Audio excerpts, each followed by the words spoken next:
Bismillahirrahmanirrahim. Assalamualaikum warahmatullahi wabarakatuh.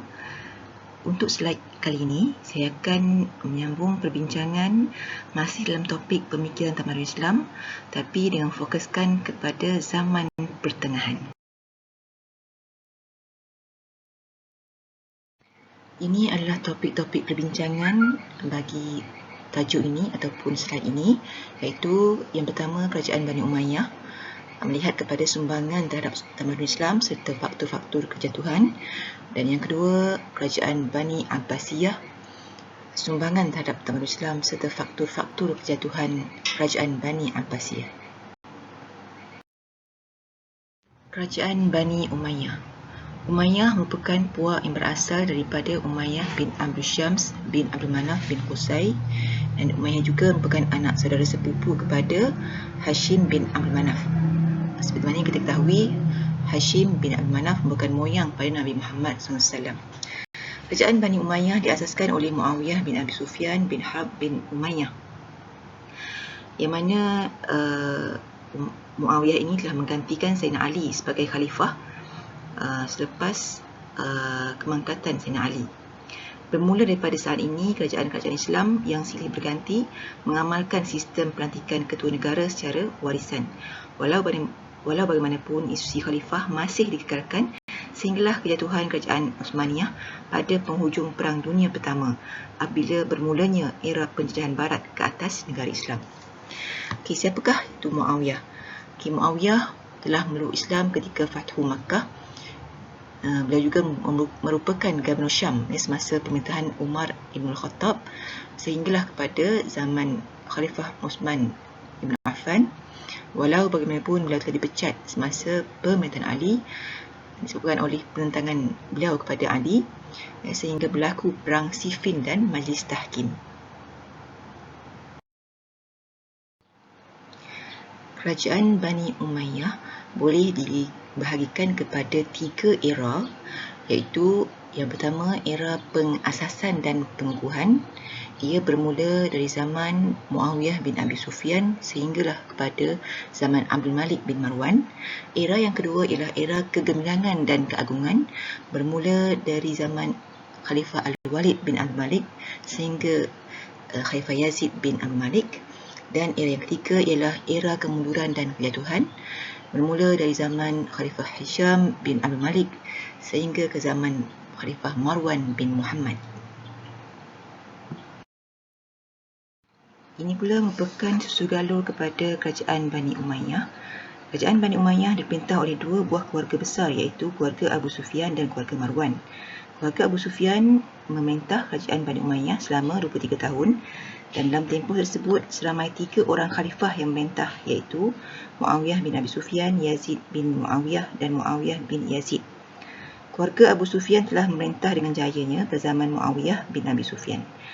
Beliau telah berjaya menegakkan kerajaan Bani Umayyah dan menyempurnakan tanggungjawabnya sehingga diberi pengiktirafan oleh masyarakat Islam, termasuk para sahabat Nabi Muhammad SAW di Hijaz seperti Al-Husain, Ibnu Zubair dan lain-lain. Akan tetapi pada zaman Yazid pertama dan Muawiyah kedua, kerajaan ini telah mengalami zaman kelemahannya sehingga menimbulkan penentangan dan perang saudara. Kemudian keluarga Marwan pula mengambil alih pemerintahan, di mana mereka memerintah kerajaan Bani Umayyah selama 68 tahun, iaitu sejak tahun 64 Hijrah hingga akhir pemerintahan Bani Umayyah. Dalam tempoh tersebut terdapat seramai 11 orang khalifah, dan mereka boleh dibahagikan kepada 2 kumpulan. Kumpulan pertama seramai 7 orang dengan dimulai oleh Marwan pertama bin Al-Hakam, Marwan pertama, dan berakhir semasa pemerintahan Hisham bin Abdul Malik. Mereka ini memerintah pada zaman kegemilangan kerajaan Bani Umayyah. Kumpulan kedua pula seramai 4 orang, iaitu Al-Walid kedua bin Yazid dan Yazid ketiga bin Al-Walid, Ibrahim bin Al-Walid, dan terakhir sekali ialah Marwan bin Muhammad. Mereka ini memerintah pada zaman keruntuhan Bani Umayyah. Masyarakat pada waktu itu telah berpecah kepada banyak puak, termasuk puak Syiah, Khawarij, Murji'ah, Mu'tazilah dan lain-lain.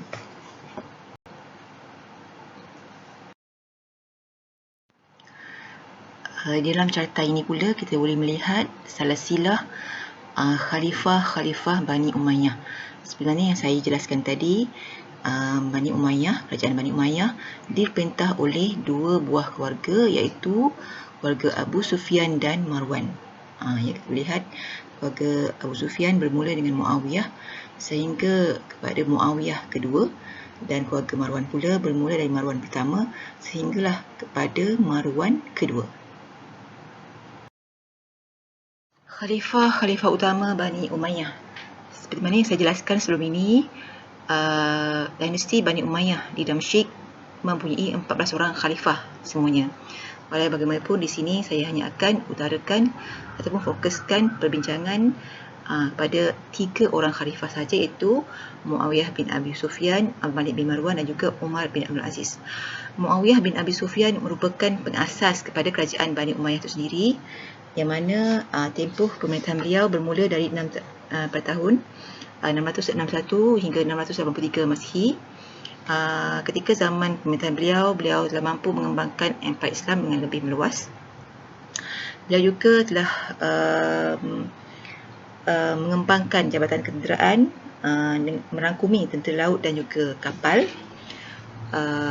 Dan beliau juga terkenal sebagai pemimpin pertama yang mengasaskan limungan kapal, yang mana ia merujuk kepada kilang yang didirikan untuk membaiki kapal laut.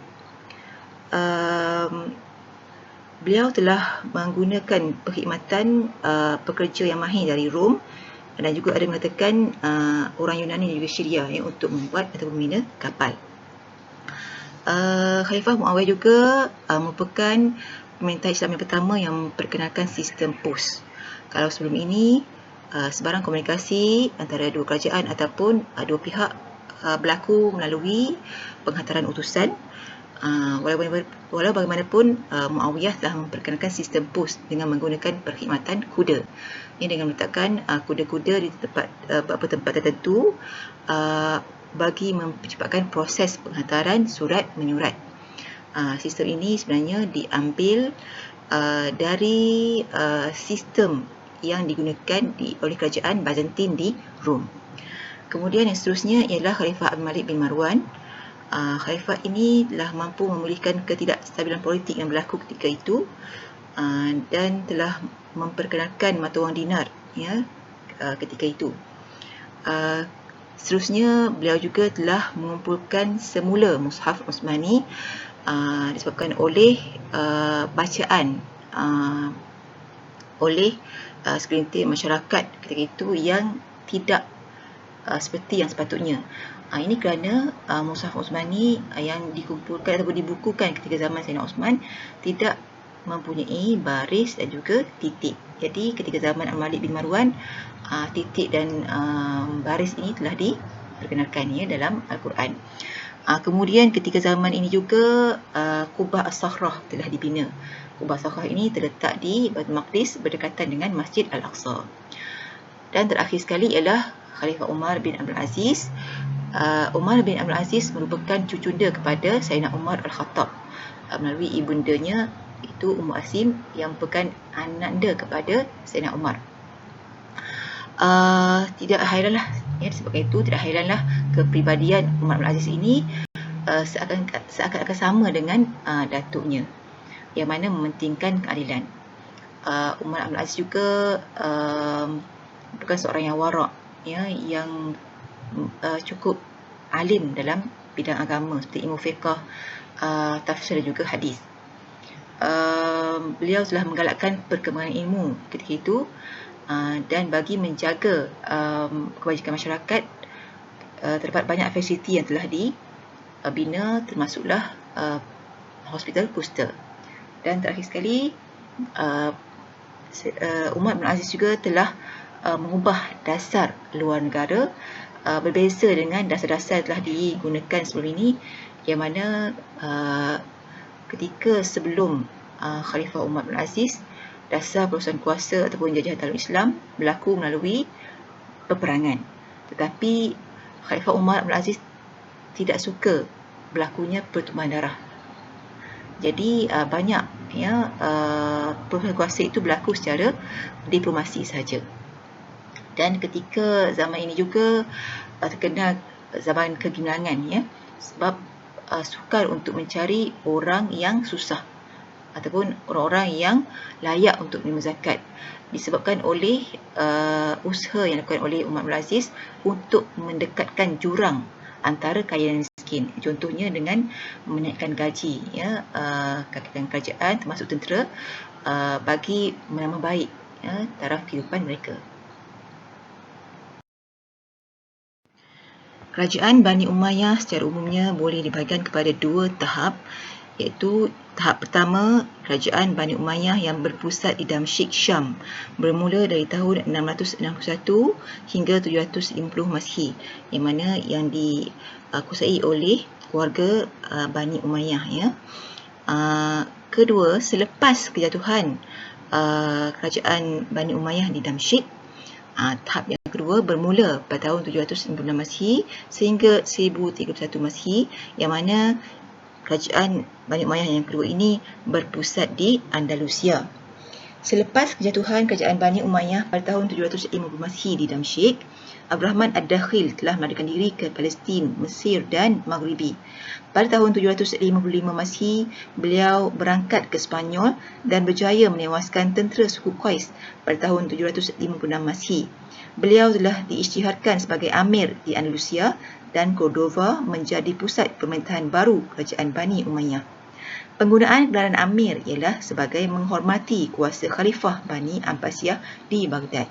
Jadi ketika ini Abdurrahman Ad-Dakhil tidak lagi menggunakan gelaran Khalifah. Para amir yang terlibat dalam zaman perubahan dan pengukuhan pemerintahan Bani Umayyah di Andalusia ialah Abdurrahman Ad-Dakhil, Hisham pertama, Al-Hakam pertama dan Abdurrahman kedua. Zaman kegemilangan pemerintahan Bani Umayyah di Andalusia melibatkan Abdurrahman ketiga dan Al-Hakam kedua. Zaman ini dianggap penting apabila para amir yang memerintah di Andalusia mula bergelar khalifah apabila Abdurrahman ketiga mengisytiharkan penggunaan gelaran tersebut. Beliau menduduki takhta hampir setengah abad, iaitu bermula pada tahun 912 sehingga 961 Masihi.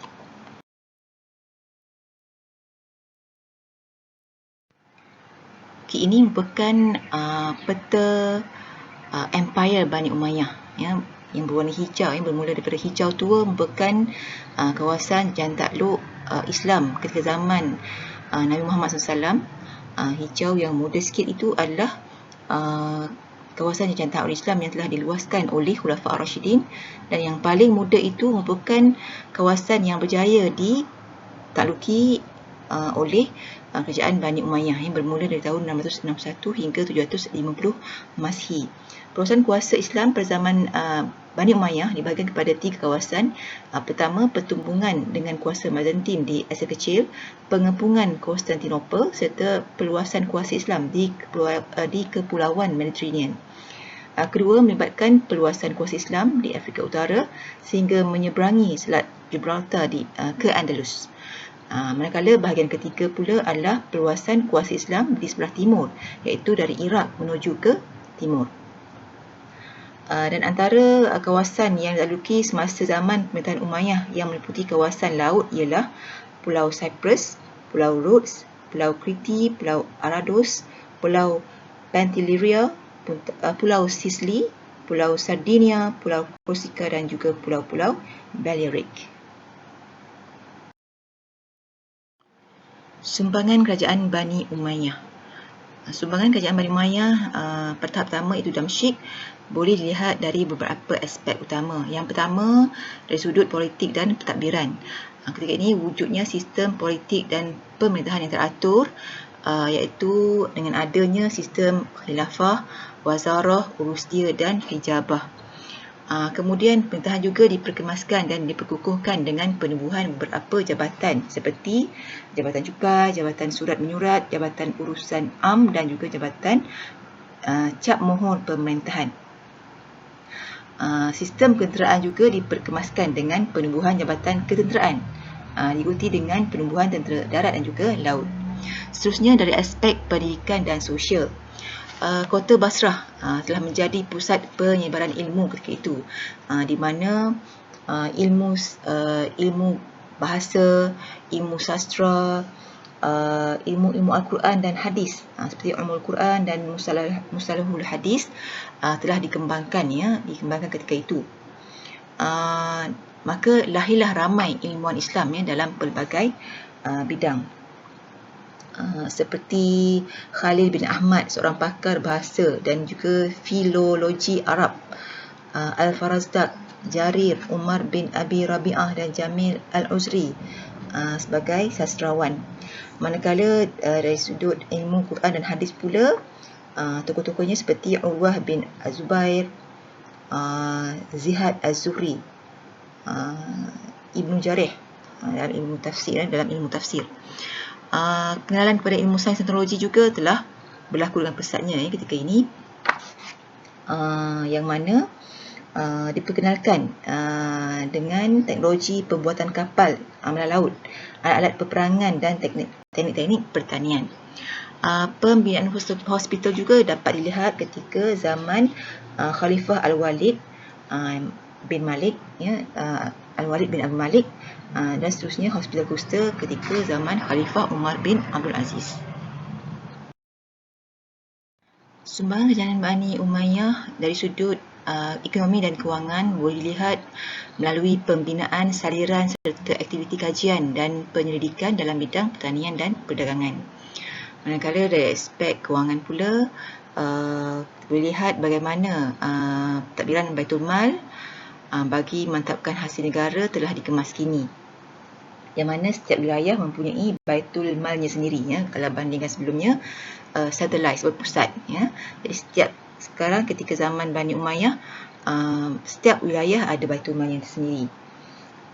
Dan setelah ditolak segala perbelanjaan, pengurusan lebihan wang dihantar ke Baitul Mal pusat di Damsyik. Kemudian dari segi penggunaan mata wang Islam pula, mata wang Byzantine dan Parsi digantikan dengan mata wang Islam pada zaman Khalifah Abdul Malik bin Marwan. Dari aspek seni bina pula, terlihat bagaimana seni bina telah menampakkan kematangannya pada zaman pemerintahan Bani Umayyah, dan mampu mewujudkan identiti dan kecemerlangan seni bina Islam.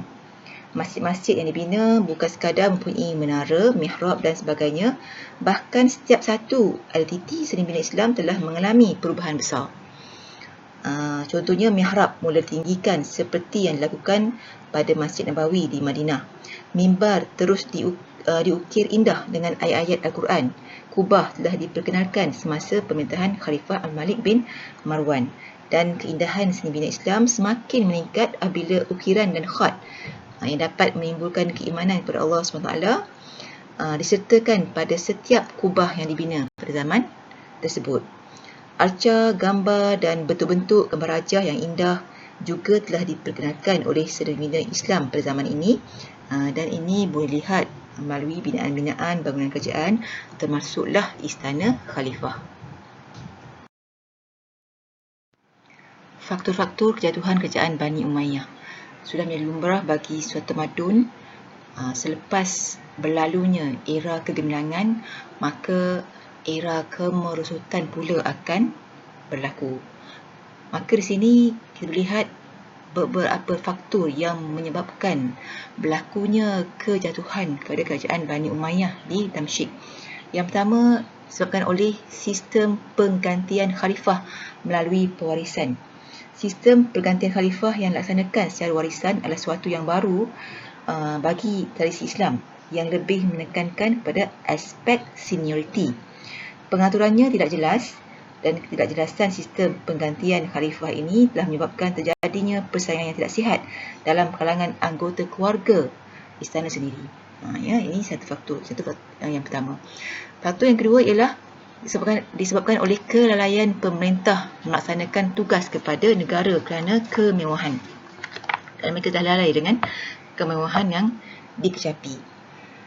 Lemahnya sistem pemerintahan dinasti Bani Umayyah juga disebabkan oleh sikap hidup mewah dalam lingkungan istana, sehingga anak-anak khalifah tidak sanggup untuk memikul beban berat kenegaraan tatkala mereka mewarisi kekuasaan, sebab dah biasa dengan kehidupan senang dan mewah. Di samping itu juga, para ulama merasa kecewa kerana perhatian pemerintah terhadap perkembangan agama amat berkurangan. Seterusnya, faktor ketiga ialah latar belakang terbentuknya dinasti Umayyah itu sendiri.